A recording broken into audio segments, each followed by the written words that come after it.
Syederalun, sejumlah mahasiswa dan pemuda yang menamakan diri Dewan Kerja Hak Asasi Manusia menggelar aksi solidaritas untuk perjuangan demokrasi di Myanmar. Masyarakat sipil menjadi korban di Myanmar.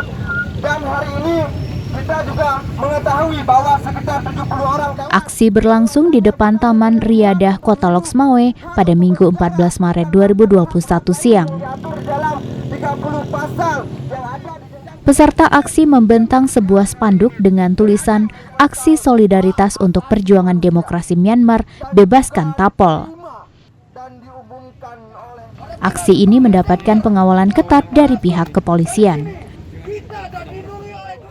Mereka berorasi secara bergantian dan dilanjutkan dengan aksi teatrikal yang menceritakan tentang militer bersenjata memukul sejumlah pendemo hingga berdarah. 2021 sampai saat ini, jika tidak ada kecaman serius dari pihak HAM internasional, maka akan Al-Fatur Rizki, pembungkaman, penindasan.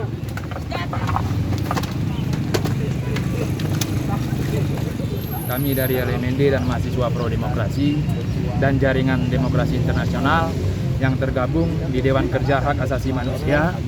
Yang pertama, aksi yang kami lakukan ini adalah mengutuk tindakan junta militer yang dipimpin oleh Min Aung Hlaing yang telah secara ilegal mengambil kekuasaan dari pemerintah yang sah di Myanmar. Kemudian yang kedua, mendesak aparat militer Myanmar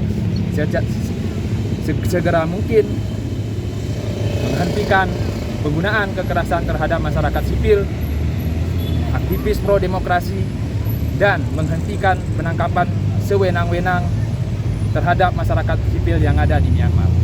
Kemudian yang ketiga, kami meminta kepada pemerintahan Indonesia sebagai anggota Dewan HAM PBB yang tergabung di PBB untuk menyerukan kepada Dewan Keamanan PBB untuk melakukan embargo senjata dan menjatuhkan sanksi terhadap anggota militer Myanmar.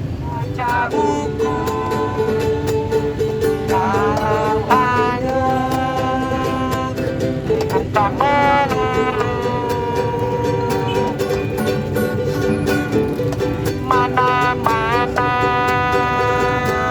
moncong senjata, berdiri tegak, tapi bengkak di desa-desa, tapi dengan harga murah. Barisan dan siap. Dari Lok Smawe, Saiful Bahri, Serambi On TV. Aku akan tetap ada dan berlipat.